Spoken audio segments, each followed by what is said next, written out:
Good afternoon and welcome to this Live Free or Die Alliance webcast on expanded gambling in New Hampshire, a very timely topic. I'm your host, Jack Heath, and thanks for joining us in this live webcast.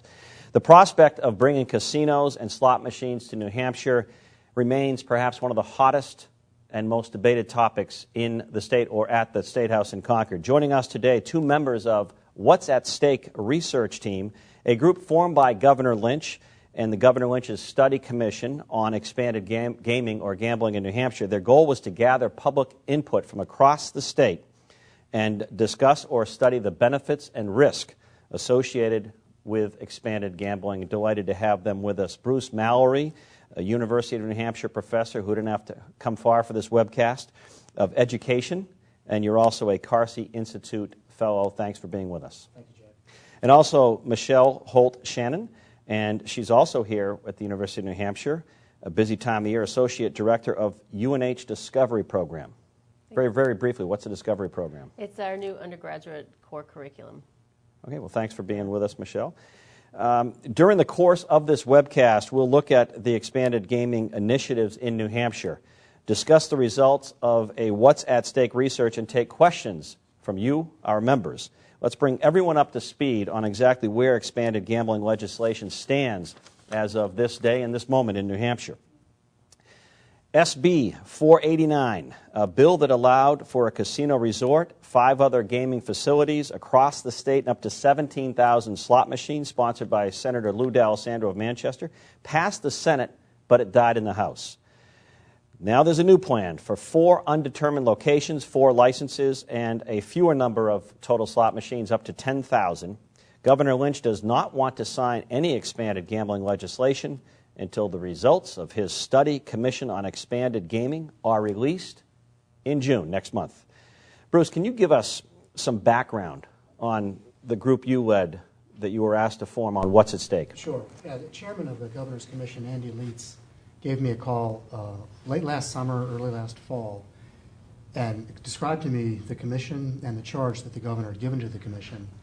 And what Chairman Leitz said to me was, I'm interested in seeing if we can't use some of the techniques that you, Bruce, have used in the past to engage citizens around complicated public policy issues. I've, for the past 15 years, have supported community-based deliberative dialogue projects around particularly public education issues in New Hampshire, but other topics as well, and I've done this at the national level.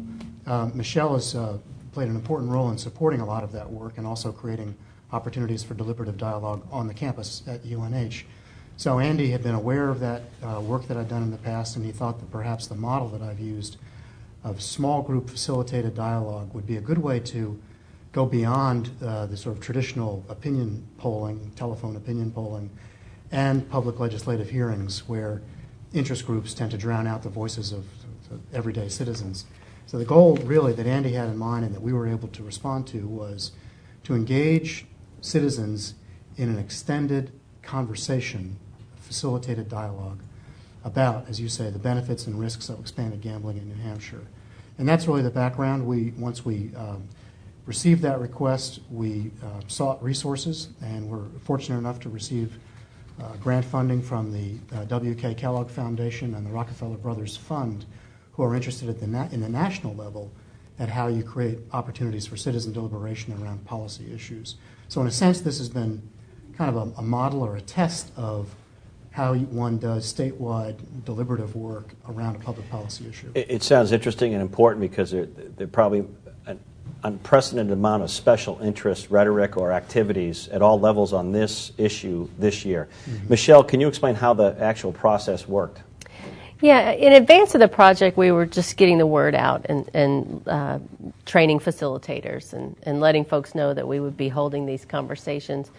In the end, we had 19 small groups in 11 locations across the state.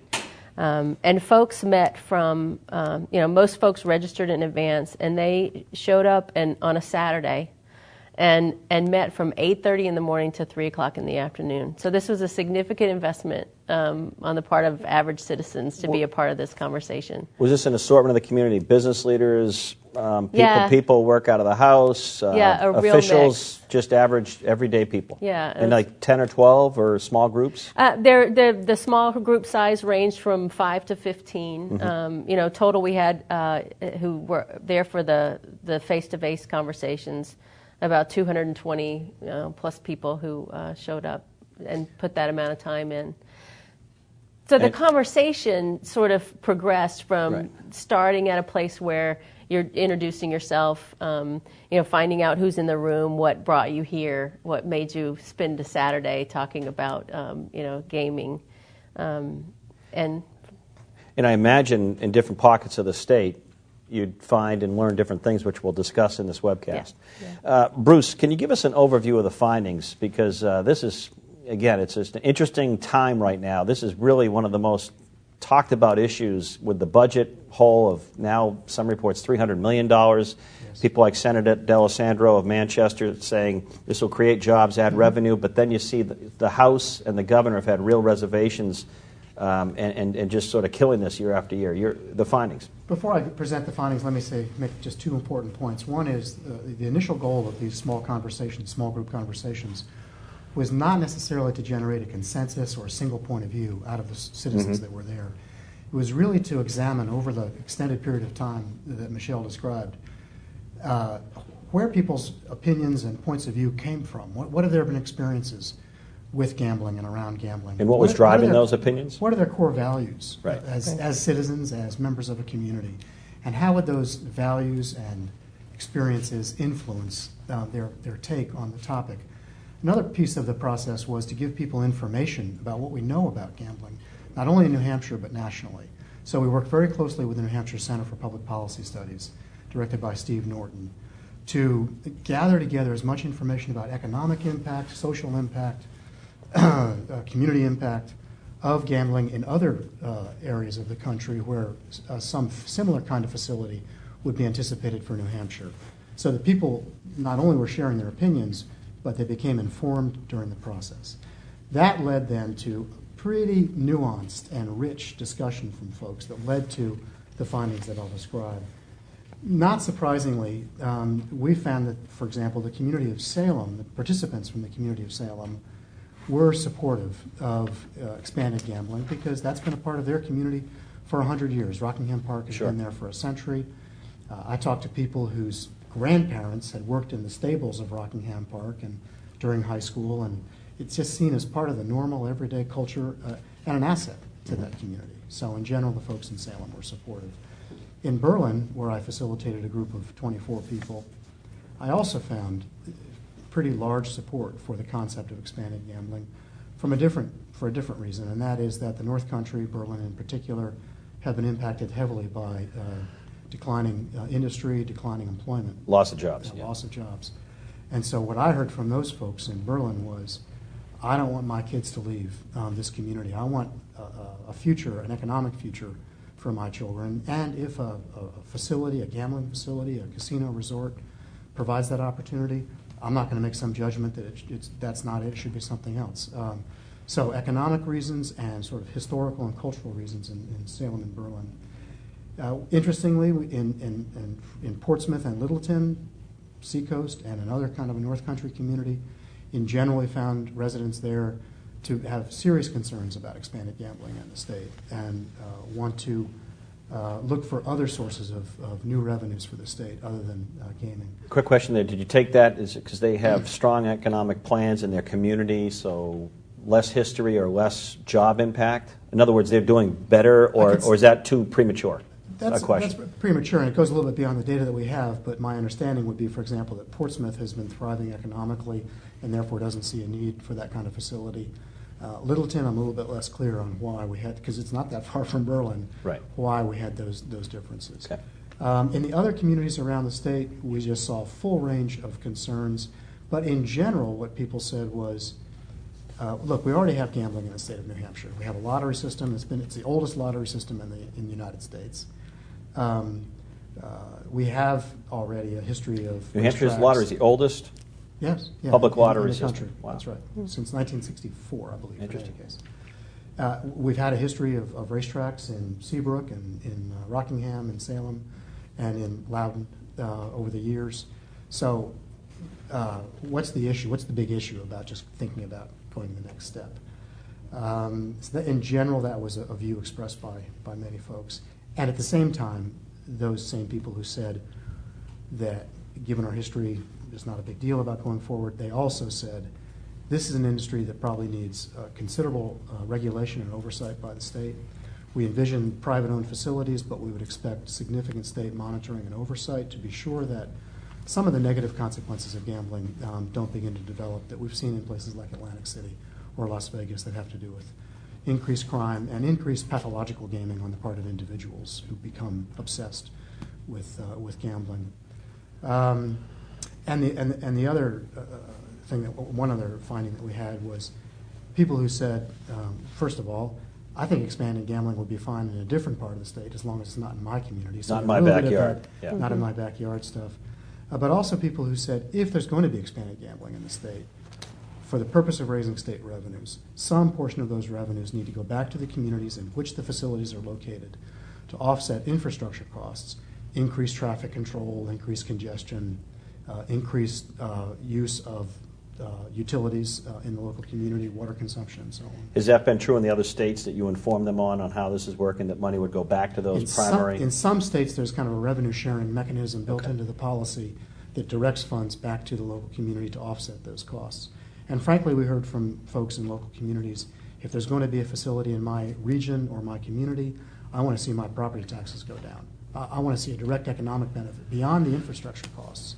I want to see a direct economic benefit to my community, including jobs for the people in my community, and good, sustained, reliable jobs that include fringe benefits.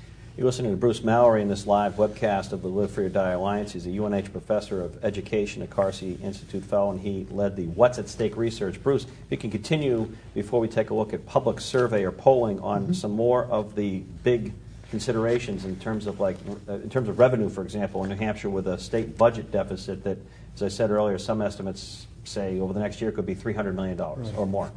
We found that our participants, our 220-some folks who got together, were quite aware of the state's budget challenges. These were pretty informed citizens who participate politically, I think, at the local level, and so they know about this hole in the budget, in the state budget, and that was one reason that many of them supported expanded gambling in the state. They saw it as a legitimate, useful way to begin to fill that hole a bit. I think a lot of people recognize that the state has cut back a lot on its public services and support for education and social services, for example, and therefore further cuts in the state budget are going to be very, very difficult to achieve, and therefore some alternative source of revenue has to be developed. And when presented with the option of expanded gambling as that source of alternative revenue, folks, for the reasons I've given, felt generally comfortable with that, with conditions and caveats expressed. And there seemed to be a lot of focus on not just the issue, yes or no, in a poll question, which we'll discuss in a moment, but about the process or what it would look like, how it would actually take root. One of the themes that came up in these conversations was absolutely what's referred to sometimes as the New Hampshire way, where people insist that whatever decisions are made and conquered by the state legislature, whatever actions the governor takes, should be informed by what local citizens want. And local citizens in communities should have the right, in a sense, to veto a decision to develop a facility in their particular community, or to express their opinion in favor of So it couldn't be thrust upon them. Exactly. Kind of that independent New Hampshire local control. Local control, home values. Before we shift to Michelle in the polling, the main tenets or drivers through all these meetings, if you had to pick three sort of legs to the stool, what were they? One was maintaining quality of life in New Hampshire. New Hampshire is known for it's a safe environment, it's a healthy environment. Our natural environment is very important to us. It draws tourists.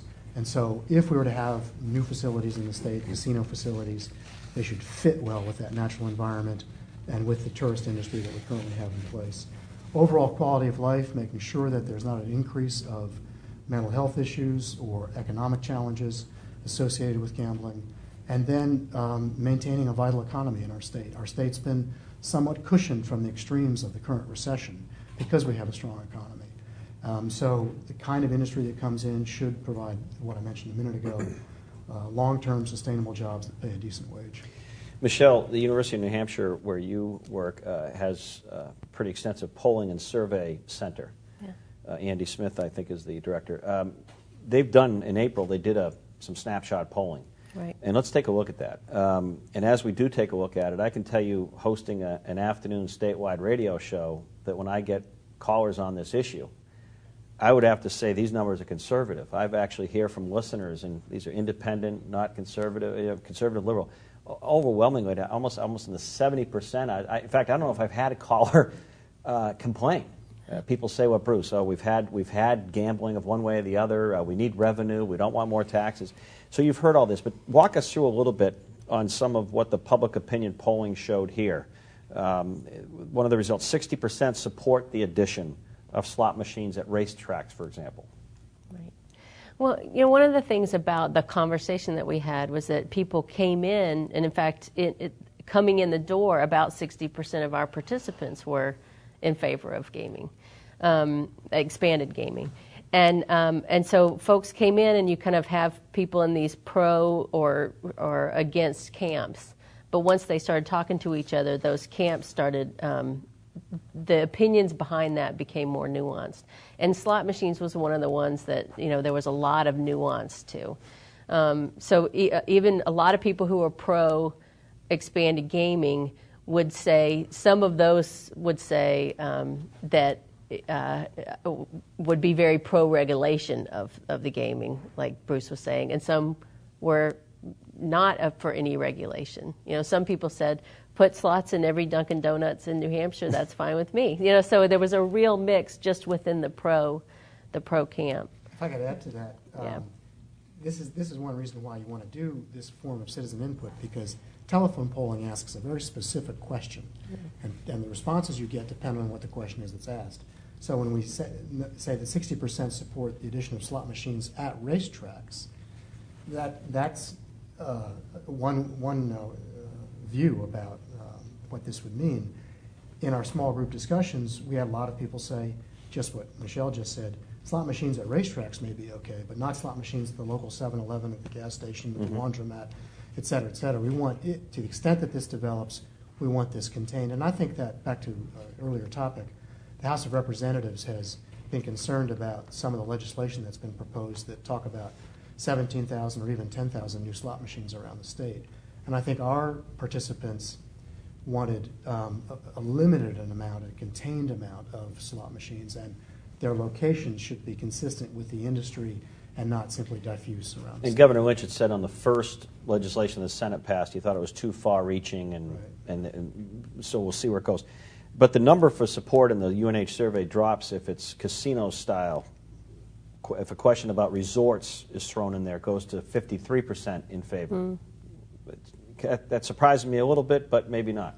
What are your?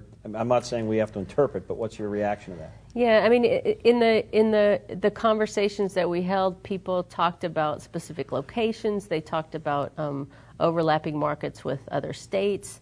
They were very much mentioning the fact that there are buses leaving New Hampshire regularly to head to other places. Can we keep them here? And that the resort would be the way to do that. And so there was a lot of conversation about what that would look like and the impact on the local town. And so then they started having raising the questions, which I think were really important for the commission to consider. What about infrastructure, and how does the money come back, and how are decisions made?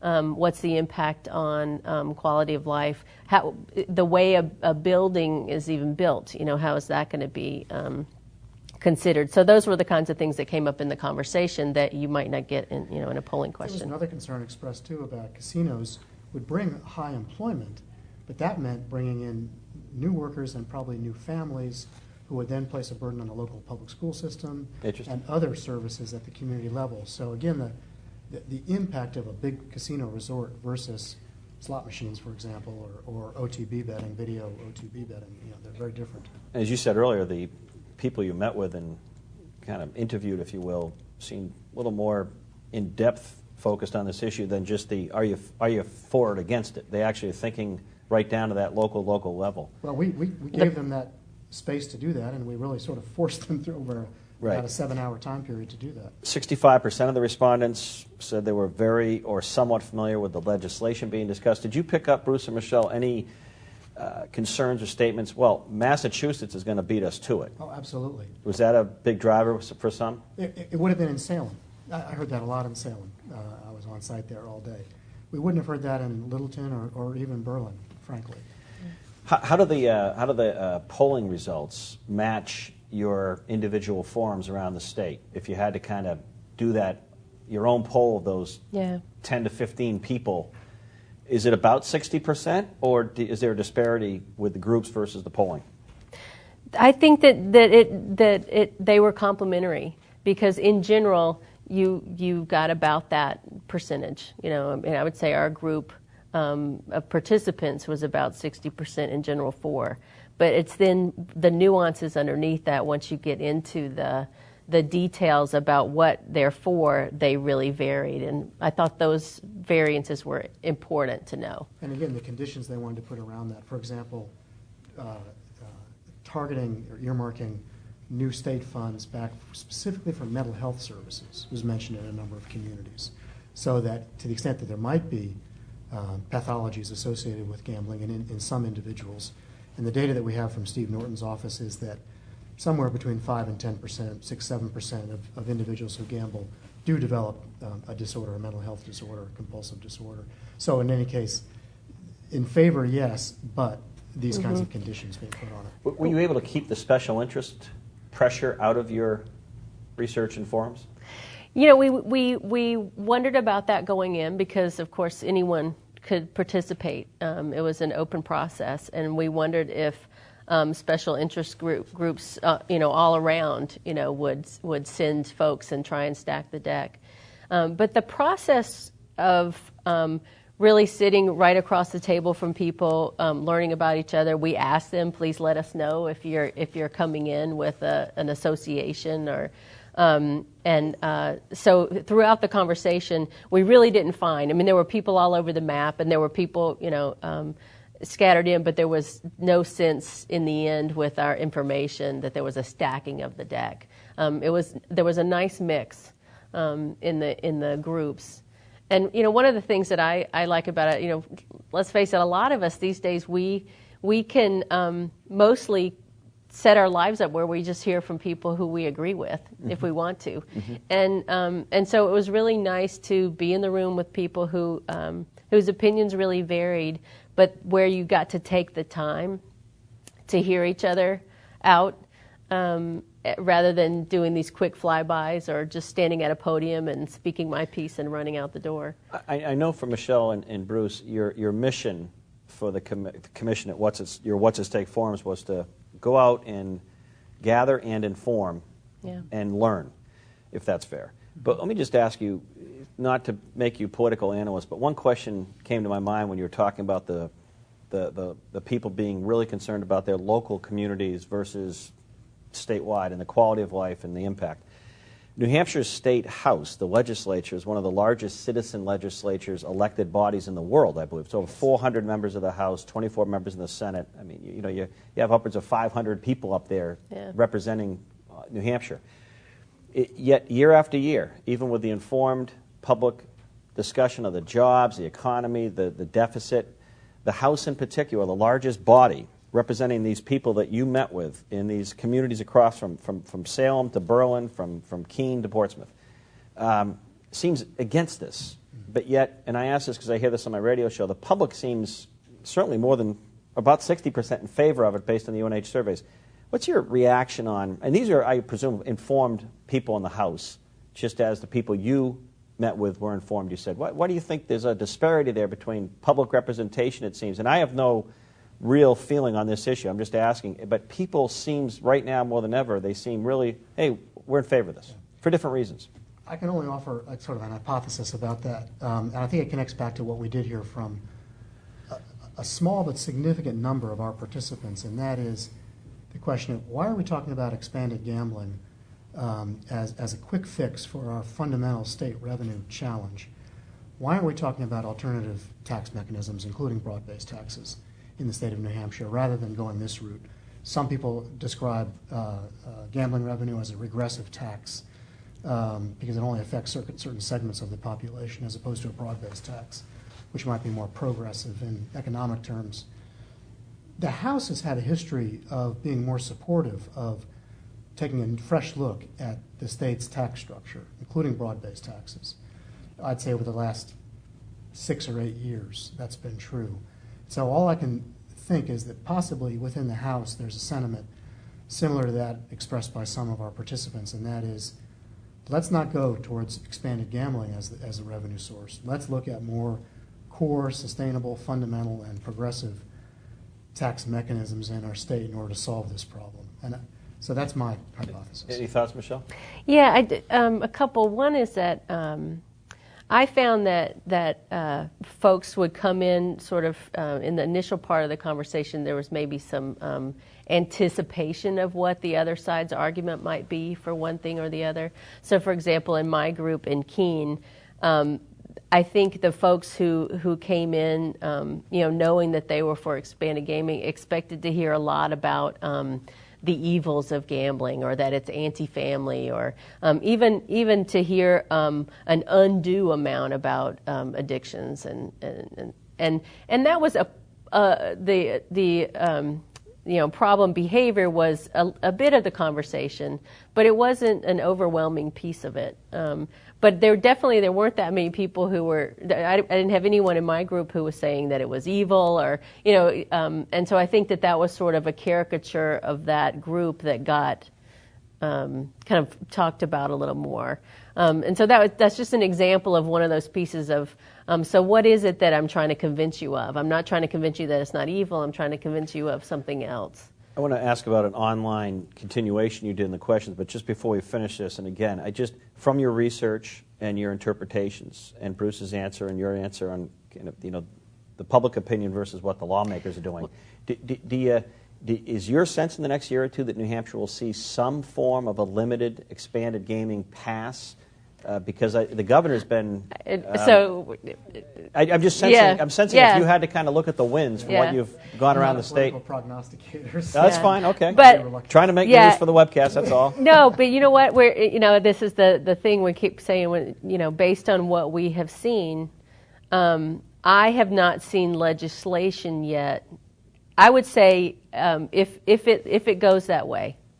I haven't seen legislation yet that matches well with the public opinion that we saw in the participation. In terms of the feedback. And so what I would mattered say to them. there was pro expansion, but it doesn't yet match any of the legislation that's come through. You continued an online forum. Yes. After your gathering, how did that pan out? Pretty similar, and we had a larger number, about 275 people who are participating in the online piece. And the kinds of conversation was similar in some ways, and so there was talking about where does this opinion come from and that opinion come, and then also just clarification of data and information, and where do your numbers come from. Bruce, you mentioned the proclivity of the House in recent years to look at how revenue's raised. You mentioned one of your thoughts, and it's a thought, I understand that, prefaced it very well, that it might be that they don't view gambling as that fix. And that some in the House, and some of the House leaders have said this, they've had in the past a support for a broad-based tax. I won't give you my own opinion because I'm not in favor of that, but that aside, do you think this kind of research that you did, this kind of forum, could be used for other issues in the future, other than expanded gambling? Do you think it should be used? For example, the tax question, because I think public opinion, you'd get a pretty big not in favor of an income or sales tax, but you're saying when you break it down in communities, you might get different. I think it can be. I used actually a pretty similar structure, 10 or 12 years ago, after the so-called Claremont decisions in the State Supreme Court. And the question was, how do you define adequacy in public education? We did statewide small group projects, not at the same scale. But we got a lot of very, again, rich thoughts from local citizens about not only what an adequate education might look like, but also how you pay for it. And I think this larger question of how the state solves its long-term revenue problems while maintaining the New Hampshire way and the quality of life here is one that we could get hundreds of folks in small groups, facilitated small groups, to talk about that would then inform the legislature and the executive branch in a way that we simply currently can't capture through public opinion surveys. And I just want to add to that about, if I were trying to make a decision and decide on a vote, or myself, I like the nuance of the kind of information that comes out of this type of public engagement. As someone who's voted for representatives, and I see someone make a choice that I'm not necessarily in favor of, but I feel like they've listened to the nuance, I'm more inclined to say, okay, they compromised and got where they got, and I may still really support them, even though they made a choice that was not so much where I wanted them to go. Well, thank you, Michelle and Bruce, very much for helping us out and then being guests and experts in this webcast with the Live Free or Die Alliance at your home of University of New Hampshire. Hopefully you don't have to come too far. Good luck with Easy walkover. Good luck with all the commencements and the change of season.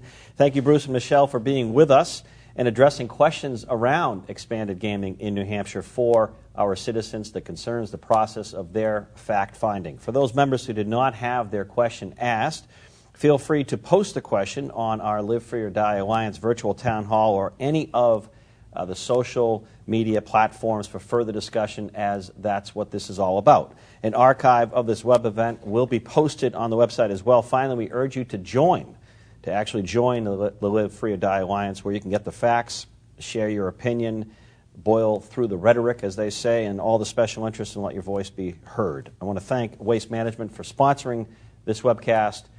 Jack Heath, thank you, Michelle and Bruce. Until next time, we'll see you later. Have a good afternoon. Thank you.